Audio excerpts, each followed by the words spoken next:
Hello दोस्तों, स्वागत है आपका मेरे यूट्यूब चैनल द लर्निंग में। आज हम बात करने वाले हैं परसेंटेज के 10 क्वेश्चन। जैसे कि टेस्ट चालू हुए, ऑनलाइन टेस्ट चल रहा है, ठीक है। आप भी देख सकते हैं आपकी कितनी तैयारी है, 10 में से कितने क्वेश्चन आपके सही हैं।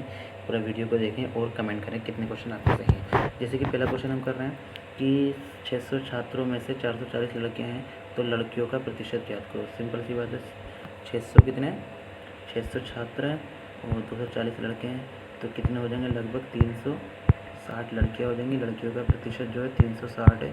कितने पे है, आपके हो गए 600 पे है, और थोड़ा आपके हो गए 100, 2 जीरो तो 2 जीरो कर गया, 6 6 36, लगभग 60% है। आंसर लगाएंगे और निकल जाएंगे। एक्स का 5% 6 है, तो एक्स ज्ञात करो। कुछ नहीं कह रहा, ये कह रहा एक्स का कितना प्रतिशत है, 5%। 5/100 बराबर कितना है, 6 है, तो ये ऊपर जाएगा 600 और नीचे आ जाएगा 5, और x बराबर, और 5 से कितनी बार जाएगा, 12 पंजे 60, लगभग 120 बार। 120 लगाएंगे और निकल जाएंगे। अगला क्वेश्चन कह रहा है आय और व्यय का अनुपात ये है, ये इनकम, ये आपकी इनकम है और ये आपका व्यय है, मतलब वही जो खर्च होता है, इसका अनुपात है 7:5। आय और व्यय का अनुपात 7:5 है। यदि आय 50% बढ़ जाती है, व्यय 20% घट जाता है। इसे हम सिंप्लीफिकेशन इस तरीके से कर सकते हैं, मतलब आय, और ये आपकी आय है, इनकम है, और ये आपका व्यय है। इसे मान लिया हमने 700 ये है, 500 ये है, ठीक है। 50% आपकी आय बढ़ रही है, 50% का मतलब हो गया 5 7 35, ठीक है। 350 हो गई, क्योंकि इसका आधा 50% नंबर 1/2 हो जाएगा, 700 का 350 हो गया। और उसका व्यय 20% व्यय घट जाता है। व्यय मतलब 500 में से कितना घट जाता है, 500 का 20% 100 हो गया, मतलब -100 घट जाता है। तो नई अगर इनकम की बात करें तो कितना हो जाएगी, 1050 नई इनकम हो जाएगी, और व्यय जो हो जाएगा आपका 400 हो जाएगा नई इनकम। अब ये कह रहे हैं यदि प्रारंभिक व्यय 15,000 रुपये है तो अंतिम वचन ज्ञात कीजिए। अब प्रारंभिक व्यय हमारा कितना था, 500, लेकिन कितना कह रहा है, 15,000 है, तो ऊपर आपका 15,000, ठीक है, और प्रारंभिक व्यय हमारा 500, ठीक है, और गोला क्या निकालना आपको कह रहा है, अंतिम बचत। 400 व्यय कर रहे हैं, 1050 घटा रहे हैं, 650 हम ले रहे हैं।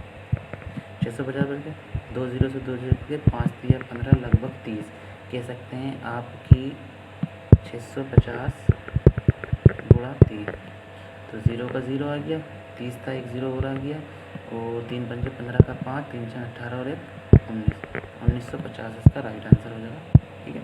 अगला क्वेश्चन है कुल छात्रों में से 70% एक परीक्षा में उत्तीर्ण होते हैं, मतलब कुल छात्र हैं, हमने मान लिया 100 हैं, और एग्जाम्पल इस तरीके से लेंगे, मान लीजिए 100 छात्र हैं, तो 70% तो आपके उत्तीर्ण हो गए, पास हो गए, मतलब मान लो प्लस 70% उत्तीर्ण हो गए। उनमें से 2/5 हिस्से में, 2/5 मतलब 2/5 हिस्से में लड़कियां हैं, मतलब 70 का 2/5, 70 का 2/5 की मतलब हो गया 5 से कितनी बार, 14 पंजे 70, 14 दूनी 28, मतलब 28 तो आपकी गर्ल्स हैं।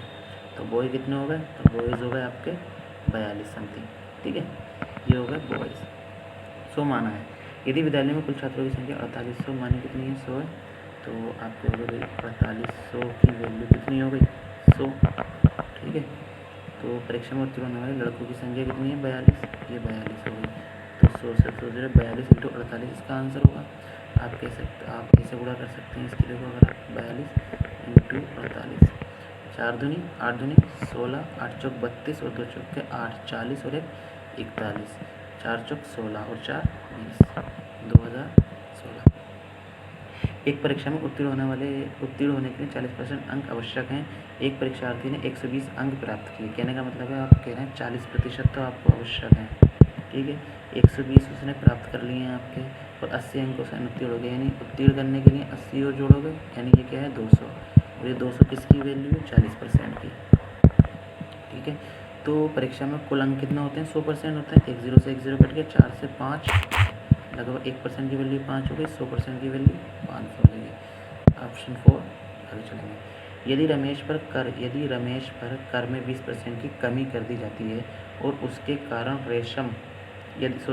यदि रेशम पर कर में 20% की कमी कर दी जाती है, उसके कारण रेशम की खपत में 15% की वृद्धि होती है, तो राजस्व में परिवर्तन ज्ञात करो। ये क्वेश्चन थोड़ा अच्छा है, राजस्व में परिवर्तन ज्ञात करो, ये हम बाद में करेंगे, ठीक है। अगला क्वेश्चन में चलते हैं।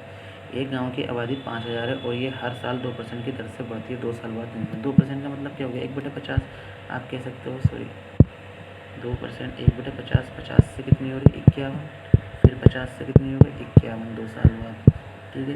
तो ये कितनी हो गई 5 पंजे 2500, 5 पंजे 2500 हुआ, 51 का स्क्वायर एक एकम है, 5 दूनी 10 का 0, 5 पंजे 25 हो 2651। अब ये कह रहा है 2 साल बाद जनसंख्या निकालनी है, यदि 5 है, 2500 की वैल्यू कितनी है 5000 है, तो 1 की वैल्यू हो गई आपकी 2000 और निकालनी 26 से 61, 26 दूनी 5200, 2 आंसर हो जाएगा इसका। ये चलेंगे आगे बढ़ेंगे। अगला क्वेश्चन क्या कह रहा है, यदि एक परिवार द्वारा उपभोग की जाने वाली किराने की वस्तुओं के मूल्य में 25% की वृद्धि होती है तो उसके व्यय में कितने प्रतिशत की कमी होनी चाहिए ताकि किराए की वस्तु का व्यय अपरिवर्तित रहे। कहने का मतलब है कि उपभोग की जाने वाली किराने की वस्तु के मूल्य में 25% की वृद्धि हो रही है। 25 का मतलब क्या होता है आपका 1/4, यानी 4 से कितना हो रहा है 5 हो रहा है। तो जब आपको व्यय बराबर करना है तो व्यय कितना करोगे 5 से 4 करोगे, जब भी तो ये दोनों बराबर आएंगे। 5 चौक 20, 5 चौक 20, तो कितने की कमी करोगे आप, 1 की कमी। किस पे करोगे 4 पे गुणा 100, सॉरी 5 पे करोगे, कमी तो इस पे करोगे ना, 1 की कमी 5 पे करोगे, ये आइए ना आप करो 1 की कमी करोगे, ठीक है 5 पे करोगे गुणा 100, लगभग 20% की आपको कमी करनी पड़ेगी। यदि अगला क्वेश्चन क्या करें, यदि वर्गाकार पार की प्रत्येक भुजा में 15% की वृद्धि होती है तो इसके क्षेत्रफल में वृद्धि कितनी होती है। सिंपल सी बात है, वर्गाकार है, क्षेत्रफल क्या होगा आपका भुजा का स्क्वायर। तो कहने का मतलब है जो भी भुजा होगी 15 × 15 का स्क्वायर मान लो, या तो आप दो तरीके से कर सकते हैं ना आप, या तो आप ऐसे कर सकते हैं, आप कहोगे सर मैं इसे समझा रहा हूँ कि क्वेश्चन बचा, टाइम है बहुत सारा। 15% का मतलब आप कहोगे सर 15% का मतलब ऊपर 3 से काट दोगे 5, इधर 20 हो जाएगा, 20/70 हो जाएगा। तो आप कहोगे सर क्या हो रहा है, यदि वर्गाकार प्रत्येक की भुजा में 15% की वृद्धि हो रही है तो 20 से 23 हो रही है इधर, ठीक है। 20 से कहने का मतलब है टोटल 400 हो रहा है, और 23 3 तिया 9, 3 दूनी 6 दूनी 12 का 2 हासिल लगेगा, 2 3 4 1 5, यानी 400 से 529 बढ़ रही है। तो कितना बढ़ी आप कहोगे 129 बढ़ी, 400 पे गुणा 100, 2 0 0 गया, 129 से काटोगे आप, 3 चौक 12 3 बार, फिर 3 दूनी 3 4 4 तिया 12 और 4 दूनी 8 बचा 1 25, 32.25 इसका आंसर ये हो गया। दूसरा तरीका ये भी है, सिंपल से सक्सेस इनकेस लगा दो, a plus B plus AB/100, पहले कितना 15 द्वारा ही 15 बढ़ेगा तो 15 15 30, तो ये हो गया, प्लस 15 15 225 बट्टे 100, तो 0.25 यानी 32.25 किसी भी तरीके से आप कर सकते हैं। अगला क्वेश्चन है 100 का 60%, सिंपल सी बात है 100 का 60% कितना होता है 60, ठीक है, प्लस 20 का 100% 20, इसकी वैल्यू कितनी होगी आपकी 80। देखते हैं क्वेश्चन सही है हमारे, नो क्वेश्चन, अरे यार सॉरी एक क्वेश्चन रह पहले के लिए छोड़ा था, वो ध्यान ही नहीं रहा यार करना है। चलिए कोई बात नहीं, आप देखिए आपकी तैयारी कैसी है परसेंटेज में, आप बताइए आपने कितने क्वेश्चन आपके सही हुए हैं, कितने आपने अटेम्प्ट किए हैं। वीडियो को अच्छी लगी हो तो लाइक करें, चैनल सब्सक्राइब कर दें और कमेंट में प्लीज़ अपना स्कोर ज़रूर बताएं।